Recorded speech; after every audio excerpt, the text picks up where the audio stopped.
Un simple trozo de papel, una línea horizontal y 3 palabras escritas a bolígrafo. Suena a muy poco, la verdad. Pues eso fue todo lo que necesitó un padre para explicarle a su hijo adolescente por qué, por qué la inmensa mayoría de las carreras profesionales y las empresas se estancan. O peor, ¿sabes? Que fracasan estrepitosamente cuando la economía se hunde. Madre mía. Y es una historia real, ¿no? Totalmente real. El padre en cuestión es el autor Gary Keller, que le había pedido a su hijo John que hiciera una tarea cualquiera. Y la respuesta del chico fue un rotundo no, argumentando, simplemente que no le apetecía. Lo típico de un adolescente, claro. Exacto. Pero en lugar de soltarle el clásico sermón paternal de siempre, Keller cogió un papel y dibujó esa línea. En el extremo izquierdo escribió fracaso total. En el derecho puso éxito total. Y fíjate, justo en el medio marcó un punto y lo llamó el promedio. Qué visual. O sea, el punto de mediocridad, digamos. Eso es. Le explicó que la mayoría de la gente vive atrapada en ese punto medio por una razón muy sencilla en el fondo. Basan sus decisiones en lo que quieren hacer, en lo que les apetece, en lugar de en lo que deben hacer. Claro, la ley del mínimo esfuerzo. Tal cual. Y le dijo que el éxito consiste simplemente en estar dispuesto a hacer las cosas que uno detesta para poder avanzar hacia la derecha de esa línea, salir del promedio. Y fíjate que si conectamos esto con el panorama general, salir de esa zona promedio ya no es una simple cuestión de ambición personal, o sea, se convierte en una necesidad absoluta de supervivencia. Ya, sobre todo cuando vienen curvas en la economía, ¿verdad? Los inmobiliarios hacen frente a los tiempos difíciles de este mismo autor, de Gary Keller. Que es un manual de guerra, prácticamente. Lo es, lo es. La misión que tenemos hoy por delante es extraer los principios universales de esta obra. Porque, a ver, aunque el texto original está diseñado como un manual táctico para el sector inmobiliario, sus lecciones sobre resiliencia, gestión de recursos y psicología de ventas, pues conforman un mapa de ruta vital. Es que es aplicable a todo. A todo. Es conocimiento puro y aplicable para cualquier profesional. Me da igual que hablemos de creadores de contenido, ingenieros o, no sé, propietarios de pequeños comercios. Es para cualquiera que nos esté escuchando y necesite navegar por un mercado cambiante. Vale, vamos a desgranar esto un poco. Porque es imperativo entender primero a la bestia a la que nos enfrentamos. El libro hace una advertencia crucial sobre cómo se sienten realmente estos reajustes económicos. Porque no es como lo pintan en las noticias, desde luego. ¿Qué va? ¿Qué va? Cuando la macroeconomía cambia, en los informativos siempre solemos ver gráficos con curvas súper suaves y los analistas hablan de aterrizajes suaves y esas cosas. Pero a pie de calle, en la trinchera del día a día, la realidad es muy distinta. El autor introduce una analogía visual brutal.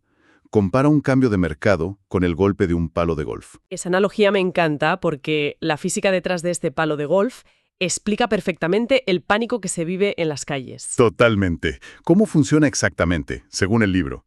Pues a ver, cuando un jugador levanta el palo, el movimiento hacia atrás es súper controlado, ¿no? Casi lento. Esa es la cima del mercado, donde todo parece estable aunque ya haya dejado de crecer. Hay una pequeña pausa en lo más alto. La calma antes de la tormenta. Exacto. Pero cuando el palo comienza a bajar, la fuerza de la gravedad y el impulso hacen que la aceleración se multiplique, pero de forma exponencial. A mitad de camino la velocidad es inmensa y el impacto final contra la bola es violento. Todo concentrado en una fracción de segundo. Madre mía, es que es tal cual. Así es como aterriza una crisis a nivel local. La macroeconomía puede moverse lentamente, pero a nivel de transacciones diarias, el impacto revienta las previsiones de un mes para otro. Y ahí entra en juego lo que el texto denomina la ley del equilibrio. La famosa ley del equilibrio. Sí, que dicta que el número de profesionales operando en un sector siempre sigue al número de transacciones disponibles, pero, y esto es clave, con un retraso temporal muy peligroso. Claro. Si visualizamos el clásico juego de las sillas musicales, el concepto queda clarísimo. Cuando la música suena a todo volumen, que eso sería la economía en auge, el crédito fácil y todo eso. Exacto. Pues ahí parece que hay sillas infinitas. Las transacciones fluyen de mano en mano y todo el mundo está contento. Pero de repente, ¡pam!, la música se ralentiza o se detiene por completo. Que si el Banco Central sube los tipos de interés o estalla una burbuja, lo que sea. Y las sillas desaparecen de golpe. Desaparecen de la sala. El drama, según esta ley del equilibrio, es que sigue habiendo la misma cantidad de gente corriendo en círculos, empujándose para intentar sentarse. O sea, hay muchísimo menos dinero circulando. La mitad de operaciones, pero el mismo número de consultores o agencias peleando por ellas. Y el nivel de competitividad se vuelve salvaje, insostenible, vaya. Una carnicería. Y lo fascinante aquí es el mecanismo psicológico que provoca este desfase. O sea, ¿por qué la sociedad tropieza siempre con la misma piedra en cada crisis? Es una buena pregunta. Parece que no aprendemos. La respuesta, según el texto, radica en que la percepción humana siempre va por detrás de la realidad empírica.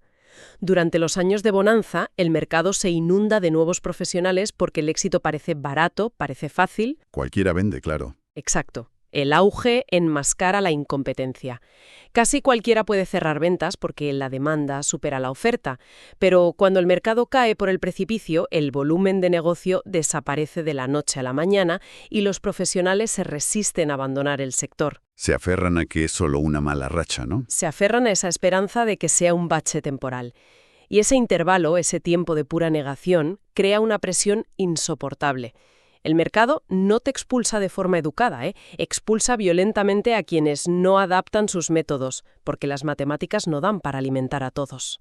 Es una amnesia colectiva fascinante. Tela. Y claro, ante un escenario donde faltan sillas y la música ha parado, pues la pregunta ineludible es cómo asegurar un asiento para quienes nos acompañan hoy y tienen un negocio. El material de origen ofrece una respuesta contundente a través de lo que define como la época del esfuerzo extra. Que suena agotador, pero es fundamental. Lo es. El concepto central es que el esfuerzo que ayer te generaba unos resultados formidables, hoy te produce unos resultados absolutamente inaceptables. O sea, hay que cambiar radicalmente tanto el marco mental como el volumen de ejecución. Y los datos empíricos que aporta el libro para ilustrar este cambio de paradigma son escalofriantes, porque demuestran que no basta con pequeños ajustes. Nada de afinar un poquito y ya está. ¿Qué va? Se detalla el caso clínico de un agente, Gene Rivers, en Florida. Este hombre operaba durante el colapso del mercado estadounidense en 2008, y su equipo decidió medir cada interacción con precisión quirúrgica durante 8 semanas. ¿Y qué descubrieron? Pues un dato demoledor. Descubrieron que para lograr cerrar una sola transacción en ese mercado tan difícil, necesitaban contactar a 34 personas distintas. O sea, el ratio se había desplomado a 34:1. ¡Wow! ¿Y cuánto era antes de la crisis? Pues en los años previos de prosperidad, ese mismo equipo solo necesitaba 24 contactos para lograr exactamente el mismo resultado. A ver, a simple vista, añadir 10 llamadas o correos más no parece una tarea titánica para una persona. Pero claro, si extrapolas esos 10 contactos extra al volumen total necesario para mantener a flote a toda una empresa... Se convierte en una montaña. Exacto. El incremento de carga de trabajo es monumental. Y el libro va más allá con el ejemplo de otra profesional, Courtney Yates. Resulta que ella solía necesitar unas 17 visitas presenciales para conseguir un contrato firmado. Con el cambio de ciclo económico, ese número saltó a 43 visitas. ¿Una locura? Hablamos de un aumento del esfuerzo de un 330%. Es que la mecánica detrás de este requerimiento masivo de esfuerzo tiene una base psicológica muy profunda. No es solo que haya menos clientes buscando comprar o invertir, es que los pocos que quedan están paralizados por el miedo. Claro, el miedo cambia las reglas del juego. Totalmente. Durante un boom económico, el motor de la compra es el famoso FOMO, el miedo a quedarse fuera de una oportunidad. La gente toma decisiones rápidas, casi temerarias, te diría. Sí, compran sobre plano sin mirar. Eso es. Pero en una recesión, la motivación muta hacia el miedo a cometer un error fatal, a perder los ahorros de toda una vida. Ese pánico paralizante significa que el cliente necesita muchísimos más puntos de contacto, mucha más información, un seguimiento exhaustivo. Necesitan que les lleves de la mano. Exacto. Necesitan una confianza ciega en el profesional antes de atreverse a firmar nada. Por eso se pasa de 17 a 43 visitas. El nivel de fricción en la toma de decisiones se multiplica por 1000. Pero un momento, a ver si lo entiendo. Porque si la respuesta a la crisis es exigirle al cuerpo y a la mente un 330% más de producción de forma sostenida, ¿no es eso una autopista directa hacia el agotamiento extremo? Entiendo por dónde vas. O sea, aumentar las horas de trabajo ciegamente, corriendo de un lado a otro para compensar la falta de ventas, parece una receta infalible para destruir la salud física y mental de cualquier profesional. Y esa es precisamente la trampa mortal de la productividad malentendida. Y fíjate, para diferenciar entre el trabajo agotador inútil y el esfuerzo extra que sí es efectivo, el autor narra un encuentro súper curioso con Pat Matthews, que es un reputado pintor contemporáneo. Ah, sí, la historia del cuadro. Esa misma. El autor estaba de pesca con unos amigos cuando se toparon con Matthews pintando un paisaje al aire libre.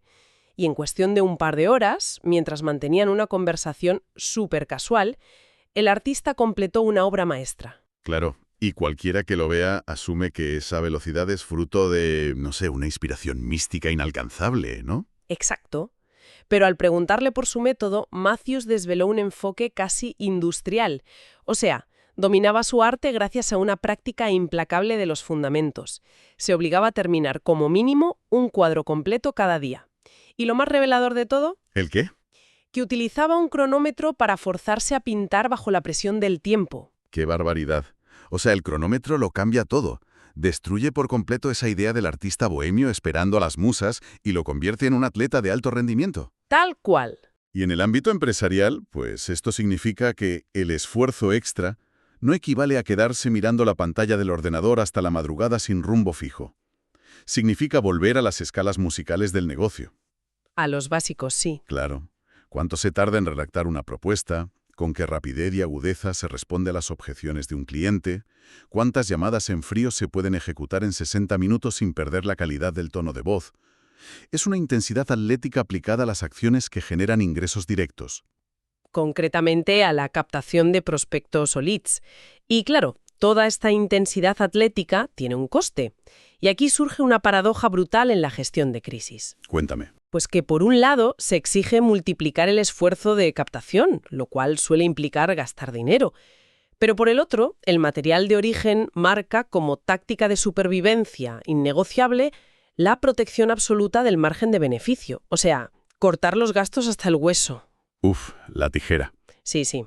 Esto nos obliga a enfrentarnos a lo que podríamos llamar la infraestructura del ego, que es la que se construye durante los años de bonanza. Qué buen término, la infraestructura del ego. Es que durante el boom, el exceso de liquidez actúa como un anestésico.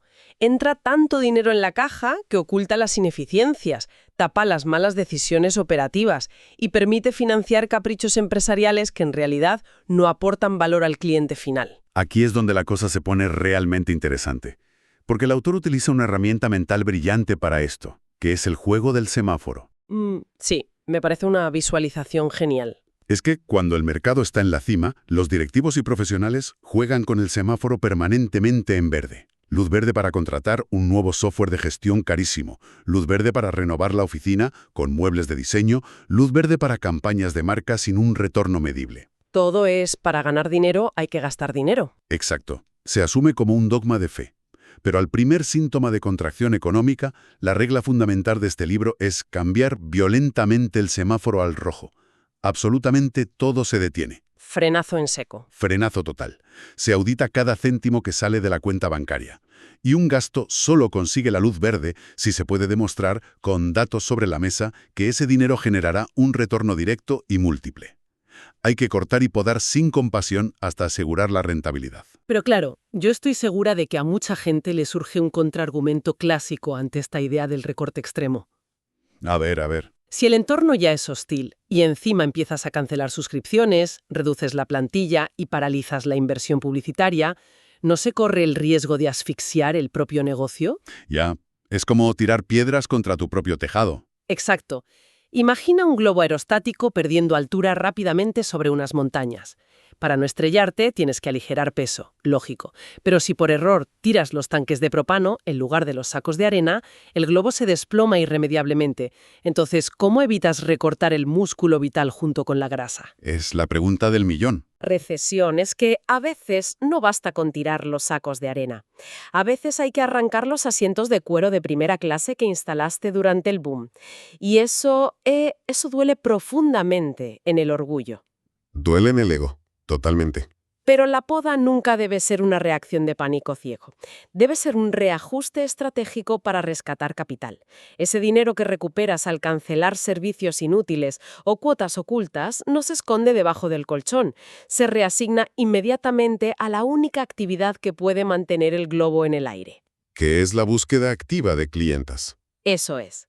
Y para ilustrar esta gestión quirúrgica, el texto rescata la figura de Samuel M. Walton, el fundador de Walmart.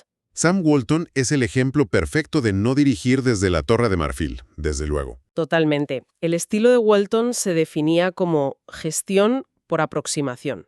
O sea, en lugar de aislarse en un despacho analizando hojas de cálculo estériles, Walton pasaba gran parte de su tiempo visitando las tiendas, hablando con los reponedores e incluso cubriendo turnos en las cajas registradoras. Se manchaba las manos. Se manchaba las manos de verdad, porque sabía que la única forma de distinguir entre un gasto esencial y un lujo prescindible era entendiendo exactamente qué valoraba el cliente en la primera línea de fuego. Los recortes basados en la pura observación del terreno salvan empresas.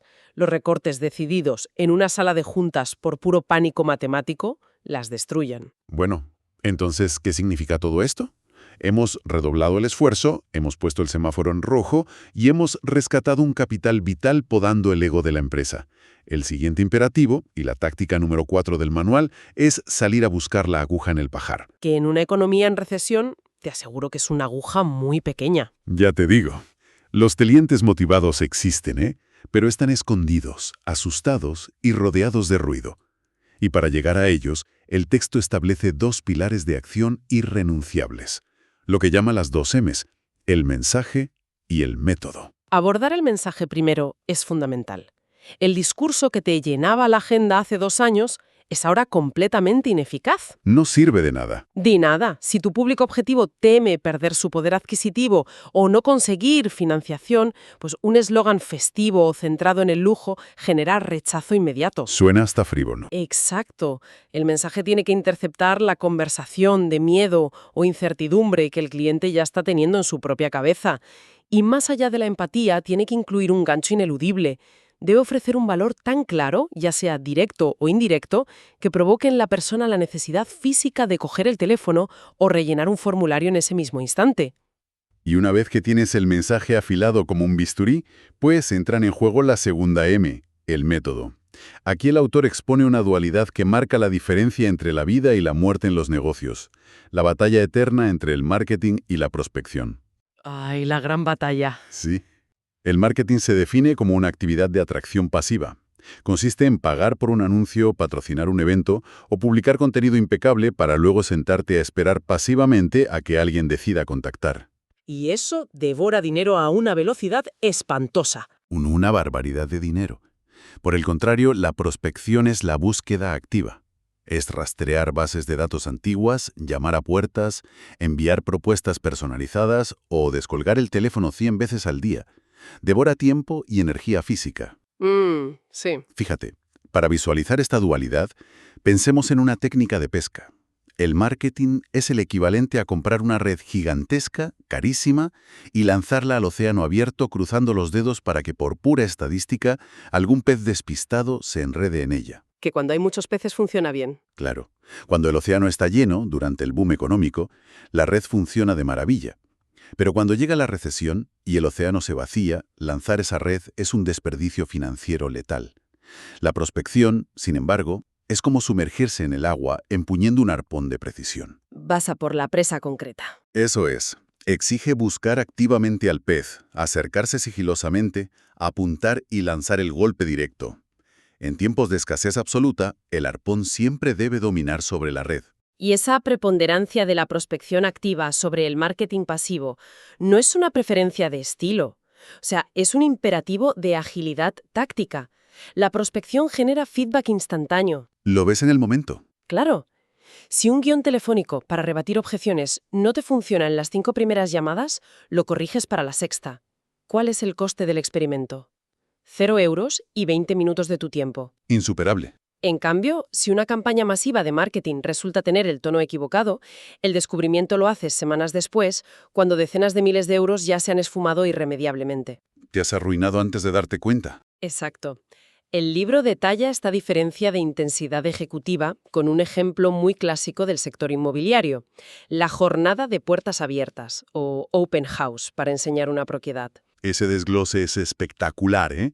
Porque demuestra qué significa exactamente esforzarse más. El autor clasifica la ejecución de este evento en 7 niveles ascendentes de agresividad comercial. A ver, cuéntanos cómo va eso. Pues el nivel 1, que es el más básico y pasivo, consiste simplemente en clavar un cartel en el jardín la misma mañana del evento y, bueno, sentarte en el sofá a rezar para que alguien pase por allí. Es dejar el destino del negocio en manos de la casualidad más absoluta. Una locura. Y conforme se escalan los niveles, la pasividad desaparece para dar paso al arpón que decíamos antes. Un nivel 3 ya implica distribuir folletos por el barrio un par de días antes y asegurar cierta presencia en portales digitales. ¿Ya te vas moviendo un poco más? Sí. El nivel 5 sube la apuesta exigiendo llamar personalmente por teléfono a las casas de alrededor para invitar a los vecinos, o sea, transformando un evento estático en una campaña de relaciones públicas en todo el barrio. Pero el nivel 7 es el que define el estándar de la supervivencia, ¿de verdad? El nivel 7 es una operación militar directamente. Implica prospectar activamente durante toda la semana previa, coordinar llamadas a bases de datos cruzadas, aliar fuerzas con comerciantes locales, precalificar la capacidad de endeudamiento de los asistentes antes de que crucen la puerta. Madre mía, ¿no dejan nada al azar? Nada. Y encima ejecutar un seguimiento obsesivo en las 24 horas posteriores al evento. Fíjate que es exactamente la misma herramienta, enseñar una casa, pero ejecutada con una intensidad tan abrumadora que garantiza la creación de nuevas oportunidades comerciales, incluso en el mes más sombrío de la recesión. Brutal. Y claro, esto nos plantea una cuestión importante, que quizás sea la más incómoda de todo este análisis para quienes nos escuchan. Adelante, suéltala. Si la prospección activa y la ejecución a nivel 7 son estrategias tan increíblemente efectivas, tan ágiles y con un coste económico tan bajo en comparación con el marketing tradicional, ¿por qué la inmensa mayoría de los profesionales la evitan a toda costa, hasta que es demasiado tarde? Uf, la pregunta duele. Duele. Y la respuesta subyace en el rincón más primitivo de la psicología humana, el miedo atroz al rechazo. Es que nadie soporta que le cierren la puerta en las narices o le cuelguen el teléfono. Exactamente por eso. Es infinitamente más cómodo para el ego esconderse detrás de la pantalla diseñando un folleto publicitario muy elegante o debatiendo durante horas el color del logotipo de la empresa que enfrentarse a la brutalidad de un no en tiempo real. Es duro, es muy duro. Claro que lo es. La prospección expone a la persona a la vulnerabilidad absoluta. El autor dictamina que prosperar en tiempos de crisis recae casi en exclusiva en la voluntad de tener conversaciones altamente incómodas. Hay que tener la piel muy fina, bueno, al revés, muy gruesa, ¿no? Muy gruesa, exacto. Exige desarrollar una piel gruesa para tolerar el rechazo constante y una disciplina espartana para memorizar, ensayar e interiorizar guiones de respuesta hasta poder rebatir el miedo del cliente de forma natural y sin titubeos. Quienes evitan esta incomodidad acaban engrosando las estadísticas de la quiebra, sin más. Pues con esto volvemos inexorablemente a esa hoja de papel inicial, a la charla entre Gary Keller y su hijo John. El éxito, alejado del promedio, se reduce a la voluntad inquebrantable de ejecutar las tareas que resultan profundamente desagradables. El trabajo sucio. El trabajo sucio. Si hacemos una síntesis rápida y contundente de las herramientas extraídas hoy de este manual de supervivencia, el plan de acción queda cristalino para cualquiera. En primer lugar, hay que asumir la ley del equilibrio. Los mercados respiran y las crisis son biológicamente naturales. Son inevitables. Eso es. Y cuando la marea baje, la complacencia será castigada con la expulsión. Y en segundo lugar, sobrevivir a ese reajuste exige abrazar la época del esfuerzo extra. No basta con echar más horas. Hay que aplicar la intensidad de un atleta entrenando con cronómetro a los fundamentos que generan ingresos, como hacía aquel pintor con sus lienzos. Y en tercer lugar, es obligatorio imponer el semáforo en rojo absoluto en la parcela financiera, auditar la infraestructura del ego y podar sin piedad cualquier gasto que no ofrezca un retorno comprobable. Y por último, hay que canalizar todo ese capital rescatado y esa energía hacia una prospección implacable. Hay que cambiar la red por el arpón. adaptar el mensaje a la ansiedad del momento y perder el miedo reverencial a coger el teléfono para ir a buscar directamente a quienes aún conservan la capacidad y la motivación para hacer negocios. Resumen perfecto. Y resulta imperativo recalcar a la gente que nos acompaña hoy que estas directrices trascienden por completo el mercado de la vivienda, ¿eh? Los principios de eficiencia extrema, la guerra contra el exceso de gastos superfluos y el imperativo de la búsqueda activa de clientes conforman la armadura definitiva para blindar cualquier tipo de carrera profesional contra la inestabilidad global que nos rodea. Al final, los números de la economía pueden variar. Las industrias pueden transformarse de mil maneras, pero la psicología humana que reacciona al miedo y a la escasez sigue siendo idéntica siglo tras siglo. 100%. Y para cerrar esta inmersión profunda de hoy, nos gustaría dejar en el aire una reflexión final, una idea provocadora derivada de toda esta filosofía, para que quien nos escuche la mastique con calma. A ver. Si se ha demostrado empíricamente que estas estrategias de hipereficiencia, este control de gastos meticuloso rayando la paranoia y esta prospección incesante son exactamente las herramientas que salvan negocios y generan rentabilidad durante el peor pozo de una crisis económica, Sí. resulta asombroso imaginar el nivel de éxito absoluto que se podría alcanzar si tuviéramos la férrea disciplina de aplicar este riguroso modo supervivencia precisamente cuando la economía fluye, cuando el mercado está en la cima, en lugar de dejarnos seducir por la complacencia del promedio. Es una perspectiva fascinante. Quien es capaz de remar contra un huracán, vuela cuando tiene el viento a favor. Y con esa gran idea sobre la mesa lo dejamos por hoy. Gracias por acompañarnos en este recorrido hacia el otro lado del promedio. Hasta la próxima inmersión.